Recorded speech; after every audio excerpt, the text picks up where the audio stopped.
আসসালামু আলাইকুম ঘটক সাহেব। ওয়ালাইকুম আসসালাম। কি কেমন অবস্থা? আছেন? এই তো ভালো ওই আছি। আমার ভাই লেগে বললাম যে একটা মেয়ে দেখতে। মেয়ে তো দেখবো ভাই, মেয়ে তো আছে, প্রবাসী আছে, তারপরে মনে করেন যে আমেরিকা আছে, কানাডায় আছে, ভালো মেয়ে আছে। যদি আমার আপনার ভাই লেগে আপনি একটা ভালো একটা মেয়ে দেখেন, ঠিক আছে? জি আজকে তো আপনার কাছে ছবি টবি নাই বা ডিটেলস কিছু নাই, না, আজকে আমি ভেগানি নেই ভাই, তাহলে ছবি টবি রেখে এসে- আগামীকালকে একটু দেখায় তাহলে, হ্যাঁ? ঠিক আছে দেখেন দেখেন। আর খরচ টরচ নিয়ে যাবেন। আচ্ছা, টেনশন নাই ভাই, তো ঠিক আছে, হ্যাঁ?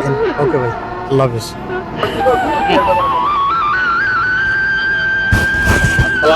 ওয়ালাইকুম আসসালাম। ভালো আছেন? জি ভালো আছি।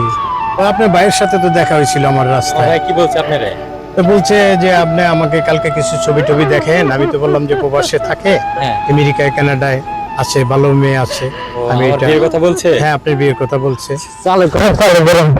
আচ্ছা ঠিক আছে, কালকে দেখো। অনেক সুন্দর মাইয়া দেখবেন। সুন্দর মাইয়া আপনি পছন্দ করবেন, সেটাই আপনাকে বিয়ে করে তো দেব। কখন নেবেন? কালকে নিয়ে আসবো। কালকে নিয়ে আসবেন? জি জি জি। কালকে নিয়ে এসে আমার আগে দেখেন, পরে আচ্ছা মাইয়াটা ঠিক দেখাবেন। আছে, ঠিক আছে।